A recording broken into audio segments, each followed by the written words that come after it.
Welcome to Customer Service Academy Radio with author and customer experience expert Tony Johnson. Tony will share his vision for successful customer service, leadership, and business excellence, and speak to some of the most impactful leaders in business today. And now, here's Tony Johnson. Hello everybody, Customer Service Academy is on the air. I'm Tony Johnson, your customer experience strategist and trainer. Today's episode comes to you courtesy of Ignite Your Service Training and Consulting and 4XI Global Consulting and Solutions. Truly better together. Folks, I still have a great course going on over at igniteyourservice.com/learning. The 6 canons of customer service will really help you deliver better results for your customers, your guests, your consumers, and your employees. Be a better leader and be a better service to your guests. Head on over and check it out today. So we got some big stuff coming up. We are coming into CX Day and Customer Service Week. But before we talk about those, a couple of stories from my travels this week. I've been on the road speaking and training frontline teams and leaders, some great leadership workshops, and some really great frontline skills training for hospitality in our nation's capital and in McLean, West Virginia. So just some really fantastic travels this week. And before I headed out, we actually took the nieces over to Hollywood Studios. They've been wanting to go for a while, and they've been dying to get me on Tower of Terror, and spoiler alert, they actually managed to do it, and I didn't mind it so much. It was pretty good. But one of the things that happened was, while we were over there, we decided that we wanted to grab some drinks and some quick food, so we went into the Tune-In Lounge, which is this little lounge off the side of one of their great restaurants, the 50s Primetime Cafe. Love that place, by the way. But we noticed some stuff happening in there that really is sort of downgrading the experience. They've got a great little bar in there, kind of a little hidden gem, although now with all the TikTokers, it's kind of out there in a way that, it didn't used to be. But at any rate, that this little bar is a great place to jump in once it opens and you walk into the park. Great place to grab a cocktail before you start walking around. But we walked in, and typically I like to sit at the bar there. It's just nice to go in and sit at the bar, grab maybe a little meal or a drink. And I walked in not thinking anything about it. There was a queue out the door, and I kind of walked in and sat at the bar.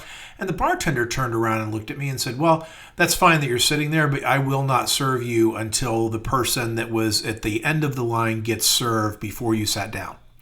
And I thought, well, that's weird, right? And it occurred to me as I chatted with them a little bit, they've had a lot of people coming in and using that as a way to line jump and grab a drink and then leave, which I get if you wanted to go drink, that would be a great process, right? But for someone like me who really just wanted to sit there for a minute and actually have a drink and sit at the bar and have a real glass and all of those kind of things and have a bar experience, I thought that was kind of a miss. So it's one of those things where I'm sort of betwixt and between, right? On one hand, I understand it because there's folks with bad behavior that use that to line jump. Then there's also folks who legitimately just want to sit at the bar. And it was about 20 minutes before I could get my drink because A, they were woefully understaffed, B, I didn't think they were doing such a great job with their speed of service, and C, the way they've got it completely set up with where the cash register is and just the ergonomics of the whole thing, just a broken process. So one of the few times at Disney I look at it and go, yeah, that's kind of broken from A to Z. So again, great lounge, pretty friendly bartenders, but at some point they've been given a process to use probably by their leaders that just does not work. So whether it's customers and guests who have behaved badly, folks who have given them a hard time after they waited in line and saw people get served at the bar first, I'm sure there's any number of reasons why they thought that was a good idea,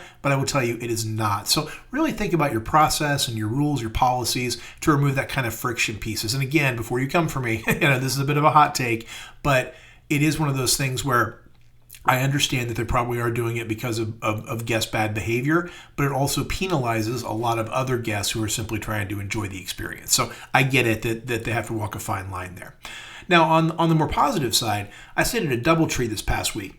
Really great experience. I'm a Hilton guy, as I've said a million times, and I stayed at the DoubleTree in McLean, West Virginia. And I will tell you, it is a nice little hotel. They've got a nice little bar and restaurant, clean, friendly, the whole kit and caboodle. Nice place, nice location. But what really took me away was the housekeeper, who I guess her name was Valerie. And when I stayed there this past week, when I came back after it, and I'm used to them doing a pretty decent job. They come in and make your bed and clean up a little bit, and that kind of thing. But a lot of times, housekeepers are hesitant to take things like coffee cups and things like that, because I'm sure they've had people complain, I was going to drink that and you dumped it out and now I'd like $1 million, right? So I know that there's reasons why people do that. But Valerie didn't blink at this. The housekeeper didn't blink. She took all the coffee cups I had. She took an empty bar glass that I had in there. She actually put my tennis shoes up on a little holder in the closet. I'd left them just kind of laid on the floor. She lined up all my toiletries in the bathroom, left a nice little note with a couple of candies and that kind of stuff, wishing me a great visit, and really just did a fantastic job of cleaning the room. Those little touches. Every time I turned around, there was something little. Like I went to find my shoes, and she'd actually tucked them up on the little rack in the closet. Walked into the bathroom after I got home after a really long day with a big training class that I had done, and there was all my stuff really lined up nice and neat, and I kind of left it kind of just scattered all over the counter, but she lined them up nice and neat for me. So just really, really great service there. Those little things that walk in, and after a long day, you kind of go, oh, that was kind of nice, right? And you get a little smile, and it gives you a little bolt of energy to finish your day. So kudos and call out to the DoubleTree in McLean, West Virginia, and Valerie, and in particular, because just great job there, folks.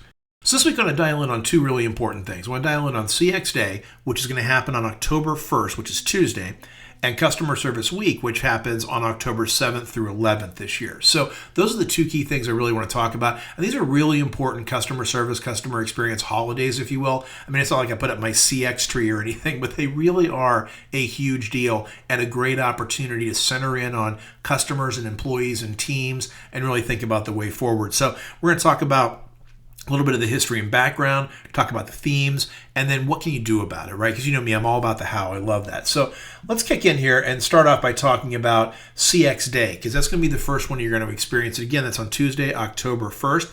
It happens the first Tuesday of every October. So that is when it occurs every year. And it was established by the Customer Experience Professionals Association, the CXPA, and that's the organization where I have my certification through. And again, it's always the first Tuesday of October. And I'll have, by the way, full video on this and full content on my YouTube channel at The Tony Johnson. You can also check it out at igniteyourservice.com/blog. I will have a blog on this as well. But this is all about celebrating the idea of customer service professionals, customer experience professionals, or CX as we call them, and their role in transforming business outcomes through improved customer engagement and satisfaction. And it really emphasizes, this is really about the science of customer experience. CX Day emphasizes that strategic importance of CX in driving business performance, customer loyalty, and brand strength. And by the way, it is celebrated in over 50 countries. Last year, over 50 countries participated, so it is a global event. A lot of people think of the CXPA as a North American company or organization, but they really are a global organization. And by the way, I'm a huge fan. That's why I continue to work with them. And I was so passionate about helping found the Florida CXPA chapter. So really important organization. So Customer Service Week has a storied history as well. It was established in 1984 by the International Customer Service Association, but it really got rolling in 1992 when President George Herbert Walker Bush signed a proclamation number 6485, in case you're playing Trivial Pursuit, that declared the first week of October as National Customer Service Week. And most years, the president in charge, both parties, right, nothing political here, presidents in charge normally sign a proclamation to sort of reaffirm this is a really big deal.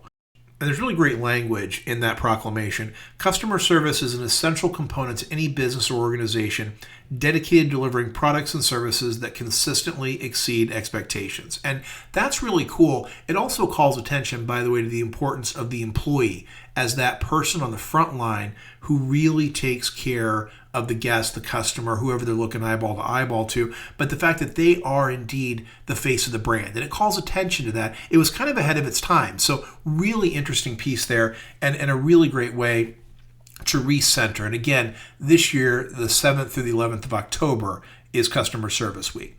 So when we think about the themes, let's talk about CX Day first. That's the first one on the calendar. Good CX delivers better outcomes for customers, employees, and organizations. So that's sort of a repeat theme from last year, but it can't be overstated. Because in this evolving economy, as you've heard me say a million times, finding ways to deliver better experiences for customers is how you want to compete. You do not want to compete on price. You don't want to be the cheapest in the market. You want to compete on the experience and the value and the problems you can solve for your customers, your consumers, your guests.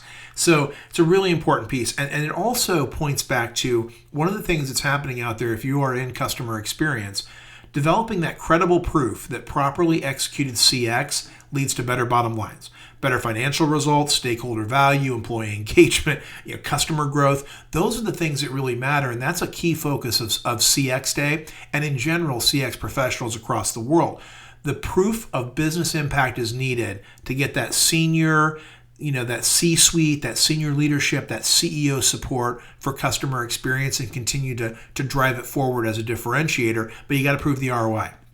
And it really does make it really important to look for those tangible outcomes, right? Whether it's improved customer retention and loyalty, increased employee engagement. Let's face it, employees who feel valued for their contributions are 4.6 times more likely to perform their best. That means productivity. That is deep productivity numbers. And also, companies, according to Forrester, companies that lead in CX outperform those who don't by nearly 80%. So there is hard data on this. So when we think about the idea of Customer Service Week this year's theme is above and beyond. And that really emphasizes the importance of going that extra mile for customers. We talk about this a lot, that little extra 10%, that little bit more, and it recognizes customer service employees as sort of these frontline ambassadors, right? Much as it did in the proclamation as well, that they are the face of the business and so crucial to the overall growth. And so Gartner is a great company here for research. One of the stats that really stuck out is that 89% of companies compete primarily on customer experience. So investing in teams that can deliver that is huge. So it really is obvious that it's so crucial to have the right team on the ground if you're competing on experience. I mean, think about dispersed organizations. I think of fast food locations a lot. McDonald's is a great example of this. There are a lot of fantastic McDonald's out there. The one right around the corner from my house here in Lakeland, Florida, does a great job. But there's also others I've gone that don't do such a great job. Now, they've got the same menu, they got the same support, they got the same processes, they get the same food. What does it come down to? The people running the place and the frontline employees who take care of the guests. So it really does come down to people when we think about how well brands perform.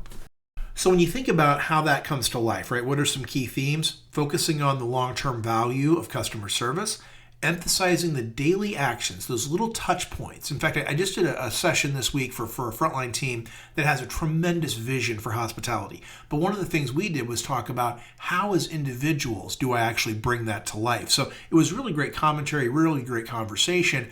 And the frontline team walked out going, okay, I kind of get it now. I get exactly what I need to do to deliver all these promises we're making. So really understanding and communicating those actions and spotlighting how it all fits together to drive customer loyalty, the reputation, and also employee satisfaction. So it comes back to how you treat your team is how they will treat the guest, and that will be the perception of your brand and your service.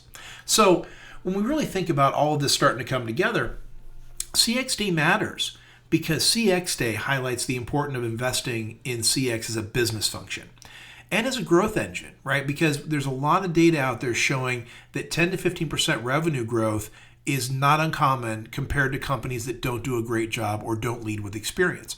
It also is a reminder every day, if you are a CX professional, if you want to continue to grow your influence in the organization, you've got to think about continuing to get that C-suite buy-in and showing the value. Now, Customer Service Week, on the other hand, almost a little more tactical if you think about it, because I think of CX Day as more strategic, and then I think of Customer Service Week as much more tactical, but really driving into the front line. So it's about celebrating those frontline employees. It really is. It's about making sure that you look for ways to boost their morale. You make sure you're looking at your recognition and reward program. Anything that can improve their experience will consequently improve the guest experience. And that is really about providing those memories. It's about creating an environment where your team can build loyalty, create memories, and make things as easy as possible for guests to want to do business with you, for clients, customers, guests, consumers to choose you over the competition because you're better, more trustworthy, and easier to do business with. Now, when we think about what that looks like, what are the actionable steps you can take? Well, when we think about CX Day, it's a great chance to really use your data, to leverage data to tell a story, to present to the C-suite, to share those statistics, to even make sure that the team knows what their performance has done to impact, so they understand that they're influencing the overall organization and they are very important to that. It's a great chance to do some CX awards. Have you celebrated the overall customer experience? Have you celebrated those high performers? Have you taken a chance to really relaunch some of your core programs and make sure that if folks aren't paying attention to them, that they are. It's a great chance to draw attention back to the fantastic CX programs that you've already maybe had in place. Or if you need to work on those, if you need to develop them or scale them, reach out to me, send me a note. I'm happy to come into your organization and help you develop and deploy your CX strategy. But again, calling attention to things, talking about all of your CX practitioner items that you've got, and making sure that you're telling that story about all the great outcomes from all the great work. This is a wonderful time to do that and to think about the future. Now, Customer Service Week, a little more tactical, as we said, looking at things like employee recognition. What a great chance to have little ceremonies or little moments where you can share out real life stories about where employees went above and beyond and what the impact was. You could even theme out the week if you wanted to. So for example, this is how I'm going to theme out the week. Monday is going to be the power of employee experience and empowerment. Tuesday, leading a customer-centric culture. Wednesday, understanding customers. Thursday, customer experience is a competitive edge, and how do you measure that? You have a little bit of measurement in there too. And then Friday, crafting and delivering a premium customer experience. And then finally, Saturday, I'll do a video about the future of customer service and the way forward and kind of how do you keep it going over the next year. So those are just some ideas that I'm going to use, but a great way to think about continuing to come back to this idea of above and beyond. And the fact that it doesn't have to be these Herculean efforts. It could be the power of 10% more to deliver these above and beyond experiences. That's the theme for the week. Some other things that you could do are think about this being a chance to share some micro training with your team, or to host some customer service workshops, or to have some leadership development. Any way you can pour back into the organization so that they understand how they can impact customer experience and customer service and deliver those hospitality moments, go a little bit above and beyond, and how they can contribute to the overall organization when it comes to customer service. That's a really important thing. So just keeping your eye out for ways to pour back into the team, to give back to them, to fuel them. It's always a great reminder. And also, not for nothing, remembering these are great springboard events. We'll talk about that in just a second, but these are great ways to continue to push out into the future. These are not one and done events. It's not just one day or 1 week. It's a great way to get inspired for the whole year. So what does that actually look like? It means not waiting until next year to celebrate again. If this inspires you, and it should, to put in that culture of recognition and respect and appreciation, use it to stay inspired the whole year long. Don't wait for next year to do it again. This is a great way to have a CX Champion of the Month. It's a great way to continue to just use really great recognition strategies every day to make sure your team knows what you want them to repeat and that you appreciate their hard work. And it's a great way, too, to remind you that once you've got this data together, once you've started to tell your CX story, it's a fantastic way to keep that going into the future, too. This is not something where you can just show up once a year and continue to talk about the ROI. If you want folks at the C-suite and executive level to continue to care about customer service and customer experience, it has to be an ongoing trend analysis. What is it you're doing? Why did you do it, and what problem did it solve, and what was the impact? And you have to look at all kinds of different things that can help with that tracking. Now, these may not all apply to you, but they will help you craft your long-term goals. Because remember, the C-suite wants to know where you are now and what problems you're thinking about. What problems do they need to be thinking about around the corner, and how are you going to solve problems that matter to them and to the shareholders and to the stakeholders and to the customers and consumers, and why does it matter if you solve them? So thinking about things like Net Promoter Score, thinking about things like first call resolution. If someone calls in, can they get an answer and get it fixed the first time?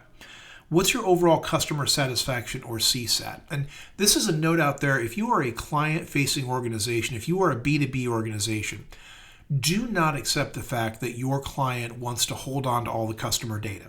I work with many B2B organizations. And remember, B2B truly is B2B to C. You're a business to business to consumer. Even though you may not serve those consumers or customers directly, you are impacting it by the way you serve the business that serves them. So, of course, you want to keep them happy as a business, but ultimately, if you understand what their customers are feeling, then you can help them fix their customer problems. And that's a great way for you to be an invaluable resource. So often we get honed in on, well, our customer is the client. Absolutely. But there's also a customer in there too at the end of that value chain. Are you taking care of them as well, or giving them the tools they need to take care of their customers? Because again, that becomes a loyalty and retention play. Really important to look at your overall customer retention, whether it's a client organization or whether you're looking at how many customers come back again for same-store sales. Looking at increasing that customer lifetime value. If you can understand how much the value of a customer is over their lifetime with your business, what does keeping a customer really mean? It really shows that return on investment, because this is all about revenue generation. What can you do to inspire customers to spend more, to come in and spend more often, and to not want to spend with your competition, but rather continue to spend with you? So these are powerful questions you have to ask, and it starts by knowing how much a customer is worth to you. It's also a cost-saving play, because it's 5 times cheaper to keep a customer than to go out and acquire a new one. If you've done the math on this recently, you'll probably find that your customer acquisition costs are a huge expense. So anytime you don't have to go get a new customer, it's a great way to put more money to your bottom line. And that's all about customer experience and customer service. And the one thing people forget sometimes, it's really easy to think about sales growth and market share and industry reputation and what are people saying about you in the marketplace, and do you have that great word of mouth? All of those are really important, but the other thing that sometimes people forget about is you are also competing to retain the very best employees, the very best talent, and doing the right things during Customer Service Week, celebrating your employees' contributions, recognizing your customers, getting everybody involved, helping people understand how they individually contribute and how they fit into the organization. That's all about keeping your employees happy, engaging and communicating with them, making them feel valued, and also making them want to stay. Now, employees don't stay for 25 years anymore. Those days are over. But if you can keep a great employee for an extra year because of the effort you put in, that's time you don't have to spend training new employees. It's also money you don't have to spend in recruiting. Because as I said before, $1,500 is what SHRM says it costs you to bring in a new team member. So at $1,500, everyone you keep, that's $1,500 right to the bottom line. So just consider that these are real expenses that you can save by keeping your team in place or by not having to go out and recruit new customers and acquire new customers or clients. It's much cheaper to keep the ones you have. And folks, if you're enjoying this podcast, and I sure hope that you are, make sure that you scroll on down, leave 5 stars, say something nice, subscribe, share it with your friends. That will help us keep Customer Service Academy one of the top podcasts for customer experience and customer service in the world. So our final segment, it wouldn't be right if we didn't take some time to talk about a few quick tips to improve your hospitality and your customer experience. The first, think about that customer journey mapping. This is a great week to say, okay, have I really looked at what it means to be my customer? Have I sanded off those rough edges? Have I taken the time to look at the customer journey and all those touch points and eliminating the pain points, finding a place where there might be questions or confusion and really wiping that stuff out? That's going to absolutely create a more consistent experience. Do you have great feedback loops? Those companies that have great customer feedback where they can actually hear their customers through surveys or listening or focus groups, whatever that is, and then take action on what they hear, we'll see a 10 to 15% improvement in customer satisfaction. So are you listening to your customers? Training and development. Now this is a great place to really look at your team. Are you pouring into them? Are you giving them training on things like empathy and active listening and how to deliver great hospitality and steps of service? Although a lot of folks talk about these as soft skills, they will absolutely improve both the employee and the customer experience. So make sure that you invest in those. Again, if you need help, reach out. We absolutely do empathy training, listening workshops, and steps of service training for frontline teams and leaders. And then finally, speaking of leaders, are you developing your leaders to empower employees? Because if you do not have a team of leaders who is training the team, developing them, giving them that decision tree, giving them a little bit of authority to make decisions, if you're not empowering them to do things that benefit customers, like solve problems and make decisions in the moment, if you've got a team that always has to go get a manager to say, okay, that is not going to deliver amazing experiences because it's not going to foster a culture of trust, responsiveness, and accountability. So make sure that you pour those pieces into your team because they will return that right back to the guest, the customer, the consumer, and it will absolutely pay dividends. So those are 4 tips that you can really implement during and coming out of CX Day and Customer Service Week. So as we think about this, coming into the finish line here, what are the key takeaways? What's the call to action? CX Day and Customer Service Week are powerful opportunities to recognize employees, to advocate for the importance of customer experience, and by the way, set the stage for growth. This is how you grow as an organization. Use these events to establish long-term improvements in your CX strategy and your daily service execution. So again, 1, very much about strategy. The other, very much about daily execution. So be sure that you are taking the time this week. I'm going to give you two things to do. One, go out and check on your customer service scores currently. That's the science part. Go out and see what are your customers saying. Even if it's just stuff you're asking them while you're right there with them, what are your customers saying and where can you improve? Two, are you recognizing your team for great work? If you have a team, are you taking the time to say thank you and make sure they feel valued every day? If you're not, those are your two things going forward that you should do right away and really as an output of Customer Service Week and CX Day. So remember, folks, we are still in the middle of the Great Service Comeback, and these days, these little holidays like this are great reminders to keep us doubling down on the important pieces that will have you competing on experience and quality rather than just on price. And remember also, if you want to learn a little bit more about these concepts, head on over to Amazon.com and check out my book, Together We Serve. That's Together We Serve by Tony Johnson. You can get it on paperback, digital, and audiobook. Order it for yourself and your team today because the holidays are coming up after all. It makes a great gift. But folks, that is our show. Thanks so much for tuning in, and I hope you have an amazing time celebrating CX Day and Customer Service Week. And until next time, I've been Tony Johnson, your customer experience strategist and trainer, reminding you to keep your customers at the center of everything you do, because that's where the most amazing things are possible. Thanks again for tuning in, and I will talk to you next week. This has been Customer Service Academy Radio with Tony Johnson. Tony is available to speak at your event, meeting, or workshop. Have a powerful customer-focused day.